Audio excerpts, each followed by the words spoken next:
साथियों, स्वागत है आप सभी का आपके अपने YouTube channel target with Ajit में। तो साथियों, आज के इस क्लास में हम डिस्कस करने वाले हैं 4 अक्टूबर के उन सभी महत्वपूर्ण करंट अफेयर्स के बारे में जो कि आप सभी के किसी भी कॉम्पिटिटिव एग्जाम्स के लिए मोस्ट इम्पॉर्टेंट हो जाती हैं। तो वीडियो को अंत तक जरूर देखिएगा क्योंकि दिए गए सभी क्वेश्चंस एग्जाम ओरिएंटेड और सिलेक्टिव हैं। तो आइए देखते हैं। जैसे पहला प्रश्न है, जर्मन एकता दिवस निम्नलिखित में से किस दिन मनाया जाता है। मोस्ट इम्पॉर्टेंट क्वेश्चन है साथियों कि निम्नलिखित में से किस दिन जर्मन एकता दिवस मनाया जाता है। तो याद रखिएगा 3 अक्टूबर को मनाया जाता है। कब मनाया जाता है? 3 अक्टूबर को मनाया जाता है। उसके अतिरिक्त साथियों, अक्टूबर मंथ के 2 महत्वपूर्ण दिवस याद रखिएगा जो आपकी आने वाली परीक्षाओं में पूछे जा सकती हैं। जैसे पहला है, 1 अक्टूबर को अंतर्राष्ट्रीय वृद्धजन दिवस मनाया जाता है। 2 अक्टूबर को गांधी जयंती, अंतर्राष्ट्रीय अहिंसा दिवस और लाल बहादुर शास्त्री जयंती मनाई जाती है। और 2025 में 2 अक्टूबर को 121वीं जयंती जो कि लाल बहादुर शास्त्री जी की मनाई गई है। ये हमने कल की क्लास में पढ़ा हुआ है, तो इस पॉइंट को भी नोट कर लीजिएगा, आपके एग्ज़ाम में देखने को मिल सकती है। नेक्स्ट क्वेश्चन है, हाल ही में राष्ट्रीय कैडेट कोर एनसीसी के महानिदेशक के रूप में किसे नियुक्त किया गया है। साथियों, मोस्ट इम्पॉर्टेंट क्वेश्चन है। आप कोई भी एग्जाम देने जाएंगे तो ये क्वेश्चन आपको देखने को मिल सकता है कि हाल ही में एनसीसी के यानी कि नेशनल कैडेट कोर के महानिदेशक के रूप में किसे नियुक्त किया गया है। तो याद रखिएगा, वीरेंद्र वत्स को नियुक्त किया गया है। किसे? वीरेंद्र वत्स को। उसके अतिरिक्त साथियों, कुछ महत्वपूर्ण नियुक्तियों की बात करें जो कि हाल ही में हुई हैं, तो याद रखिएगा, अभिषेक सिंह को नाइजीरिया में भारत का अगला उच्चायुक्त नियुक्त किया गया है। उपराष्ट्रपति सीपी राधाकृष्णन के नए सचिव कौन बने हैं? अमित खरे बने हैं। और भारत के 15वें उपराष्ट्रपति कौन बने हैं? तो आप सभी लोग को पता होगा, सीपी राधाकृष्णन जी बने हैं। क्षमता निर्माण आयोग के नए अध्यक्ष कौन बने हैं? तो एस राधा चौहान जी बने हैं। उनके अतिरिक्त 2 मोस्ट इम्पॉर्टेंट याद रखिएगा कि भारतीय सेना का नया उप प्रमुख पुष्पेंद्र सिंह को नियुक्त किया गया है और संजय वात्स्यायन ने नौसेना उप प्रमुख का पदभार ग्रहण किया है। तो यह कुछ महत्वपूर्ण नियुक्तियां हैं जिनको मैं डेली की क्लास में एक शॉर्ट रिवीजन कराता हूं, इनको आप याद रखिएगा। नेक्स्ट क्वेश्चन है, निम्न में से पंडित छन्नूलाल मिश्र किस घराने से संबंधित थे जिनका हाल ही में निधन हो गया। साथियों, मोस्ट इम्पॉर्टेंट क्वेश्चन है कि जो कि निम्न में से पंडित छन्नूलाल मिश्र किस घराने से संबंधित थे जिनका हाल ही में निधन हुआ है। तो बनारस घराने से संबंधित थे। साथियों, आप सभी लोग देखे होंगे यूपी स्पेशल में जो कि लखनऊ घराना, बनारस घराना, इन दोनों से बहुत ज़्यादा क्वेश्चन पूछे जाते हैं।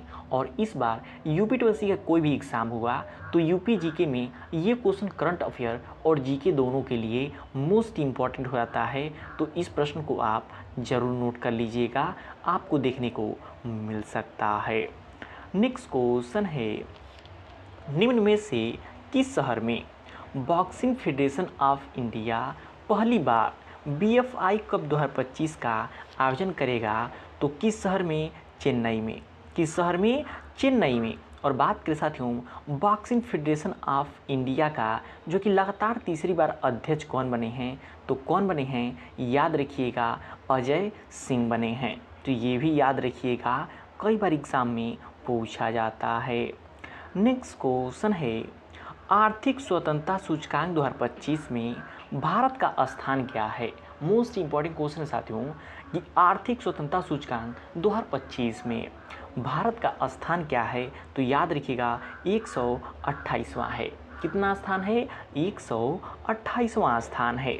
यदि डिटेल में समझें तो याद रखिएगा आर्थिक स्वतंत्रता सूचकांक में 184 देशों की रैंकिंग की गई है और रैंकिंग में भारत को वैश्विक स्तर पर 128वां स्थान मिला है। बात करें जारीकर्ता संगठन की, क्योंकि कई बार जारीकर्ता संगठन पूछ देता है, तो याद रखिएगा द हेरिटेज फाउंडेशन और the wall street journal USA ने जारी किया है। टॉप 3 कंट्री की यदि बात करें तो याद रखिएगा टॉप 3 कंट्री पहले पे सिंगापुर, दूसरे पे स्विट्ज़रलैंड और तीसरे पे आयरलैंड हैं। तो इन तीनों के बारे में भी याद रखिएगा, कई बार एग्ज़ाम्स में पूछ दिया जाता है।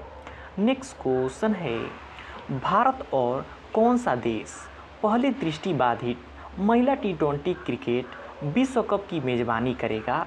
तो भारत और श्रीलंका। भारत और श्रीलंका जो कि पहले दृष्टिबाधित महिला T20 क्रिकेट विश्व कप की मेज़बानी करेगा, इसलिए काफ़ी इम्पोर्टेंट हो जाती है, इसको आप याद रखिएगा।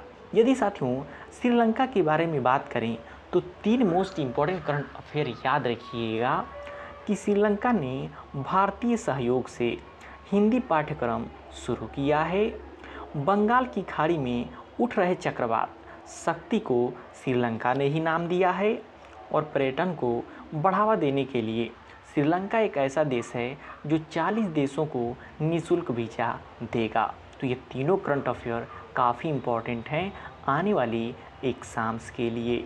तो साथियों क्वेश्चन का लेवल आप सभी लोग को देख के पता चल रहा होगा कि दिए गए सभी क्वेश्चंस एग्ज़ाम ओरिएंटेड और सिलेक्टिव हैं।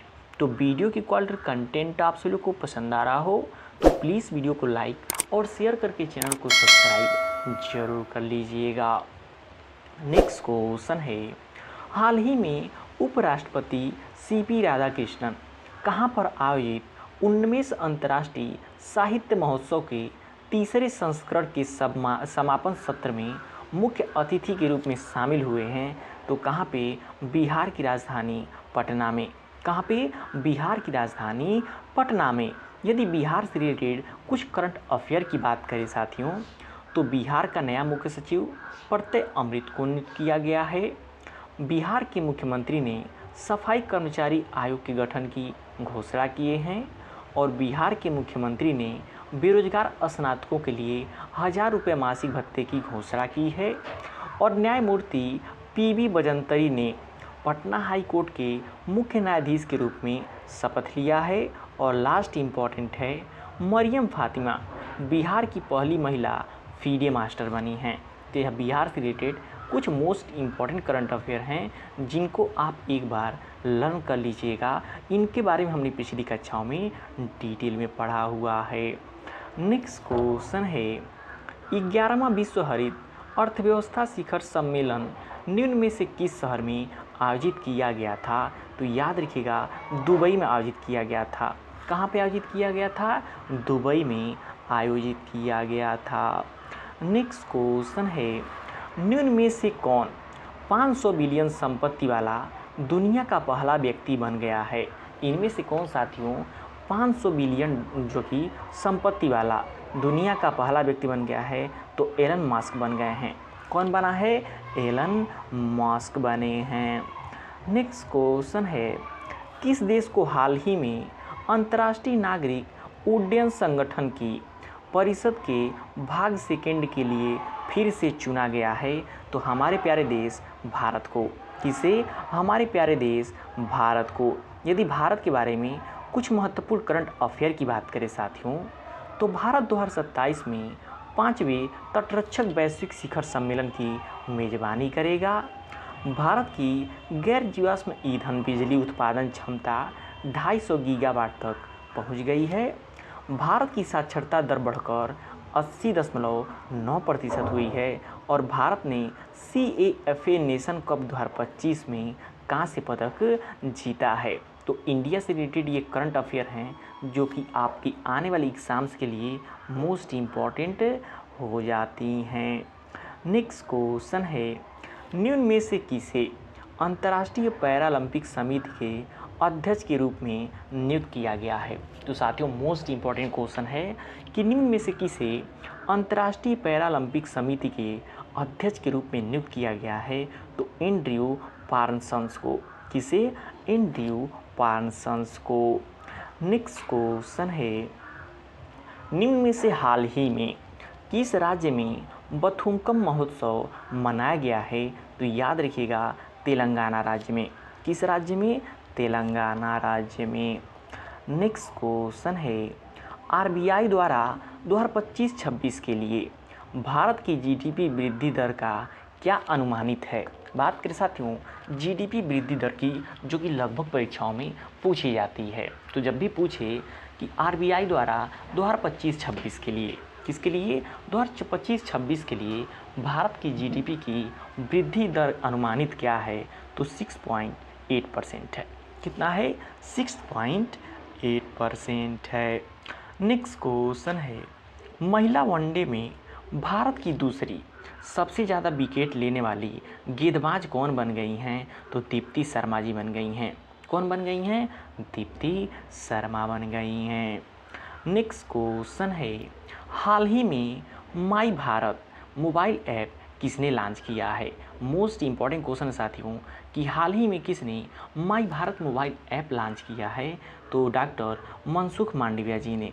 किसने? डॉक्टर मनसुख मांडविया जी ने। तो साथियों ये रहे 4 अक्टूबर की वे सभी महत्वपूर्ण करंट अफेयर जो कि आप सभी के किसी भी कॉम्पिटिटिव एग्जाम्स के लिए मोस्ट इम्पॉर्टेंट हो जाती हैं। तो वीडियो आपको कैसा लगा कमेंट करके फीडबैक जरूर दीजिएगा, और वीडियो पसंद आए प्लीज़ वीडियो को लाइक और शेयर करके चैनल को सब्सक्राइब जरूर कर लीजिएगा, क्योंकि यहाँ पे डेली करंट अफेयर की क्लासेस चलाई जाती हैं।